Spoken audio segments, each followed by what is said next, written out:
towering skyline of New York City, the billowing factory tops of Pittsburgh, Pennsylvania, the strength of the Golden Gate Bridge, and of course, the millions of automobile frames trusted to protect families around the globe as they drive from place to place. These foundations of infrastructure can be traced back to the innovations of one man. This Scottish immigrant started his life in America from humble beginnings, but slowly worked his way to the top to eventually become, at one point, the wealthiest man in the world. This wealth was second only to the impact that this man had on the modern world. Andrew Carnegie, through his ingenuity, risk-taking, social connections, and foresight, was able to build a steel industry that was responsible for the infrastructure of modern-day America, and therefore, in many ways, responsible for the economic, political, and social strength of the post-industrial nation we live in today. Andrew Carnegie was born in 1835 and spent his youth in Pittsburgh, Pennsylvania region after his family had immigrated to America from Scotland when he was age 13. One of his first jobs was working in a Pittsburgh cotton factory. His hard work, motivation to self-educate, and dedication caught the attention of supervisors in the area, and before long he was employed with the local telegraph company. His connections there led him to employment with the Pittsburgh Railroad Company as a telegraph supervisor. It was this employment that allowed him to make some of his first investments, which in turn led to his first fortunes. Furthermore, the information he picked up about railroads and the social networking that occurred at this time helped create opportunities later in his life. Although many of his investments in the companies connected with the Pittsburgh Railroad Company at this time were legally questionable at best, it was these very same investments that yielded him the money that acted as capital for his future steel enterprises. By the time of the American Civil War, the railroad industry was booming, and the returns into Carnegie's wallet were exponential. The importance of the railroad during the Civil War increased his profit even more. By the time the Civil War ended, Carnegie was ready to move on to another industry, although his connections with people in the railroad industry and industrial foresight remained connected to his old profession. His new passion became the ironworks industry, and he created a bridge company with some of his capital that he used iron for its main resource.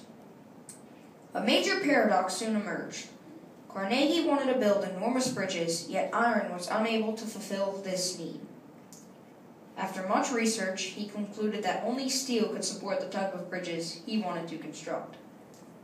His industrial vision was impeded by the fact that steel creation during the era of Reconstruction in the U.S. was very limited.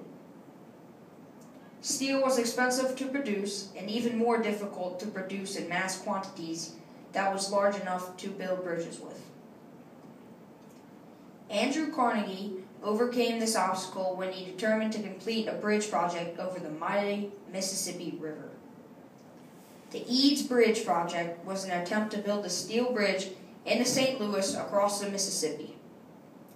Many investors wanted this done, but it was a risky venture and steel was not a viable option at this point.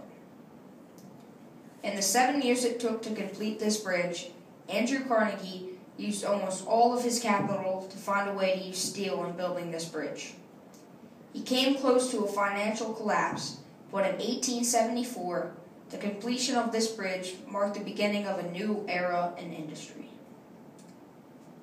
Andrew Carnegie made two decisions that allowed him to adopt steel as a viable option and a successful industrial model for business. First, after much research, he adopted the innovations of a steelmaker named Henry Bessemer, who created a furnace that allowed steel to be made larger and more efficiently. Carnegie bought that technology and employed it in the steel plants he opened in the Pittsburgh area. Secondly, he adopted a process called vertical integration.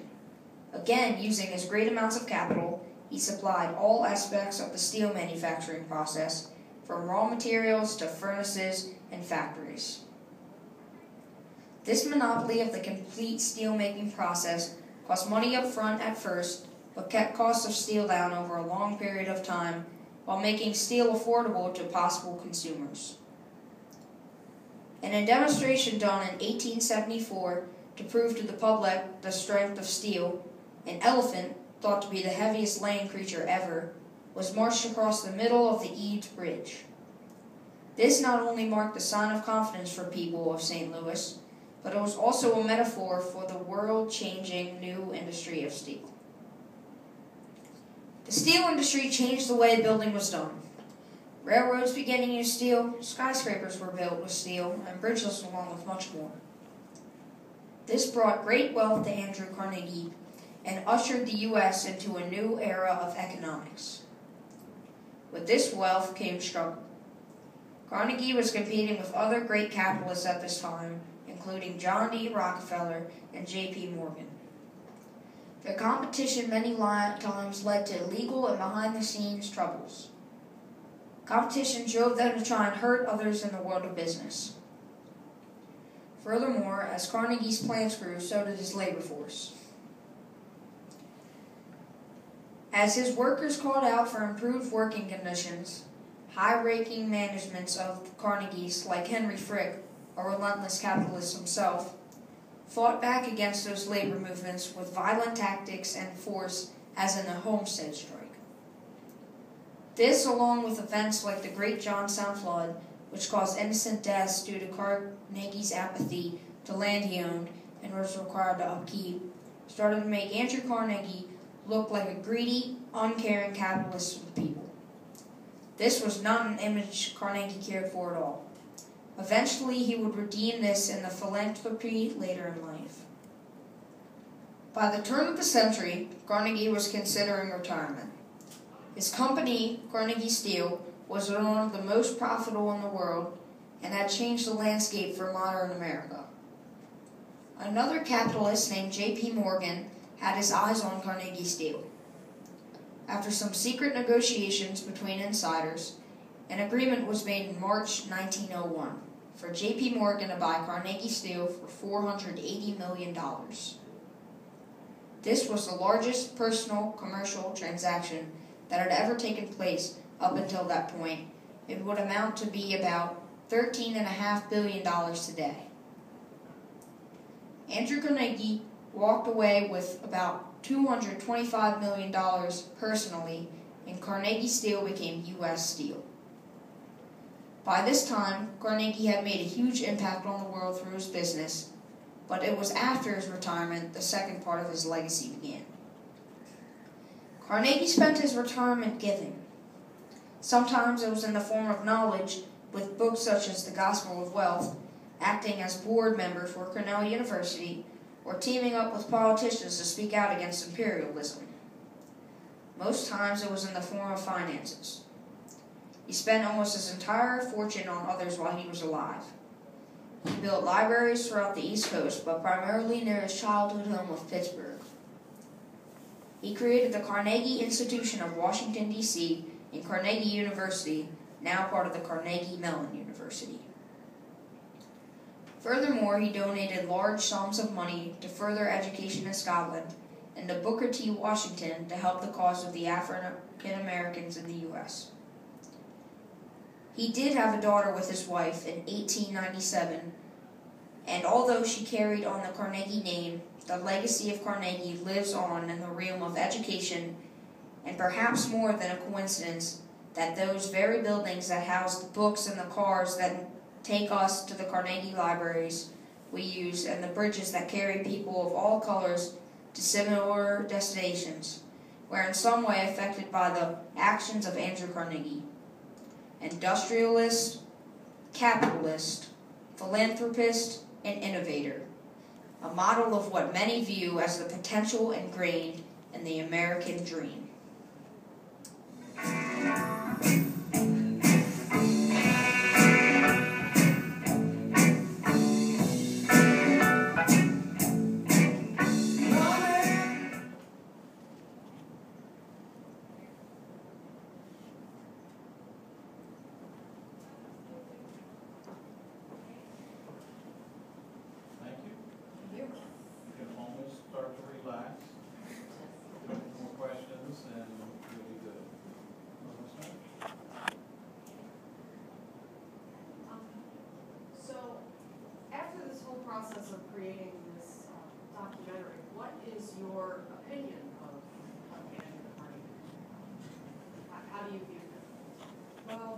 he revolutionized steel in America, and without that, he almost created America. Like, all the buildings used today are used out of steel. We use steel for so much, but without his influence, none of that would be able to happen.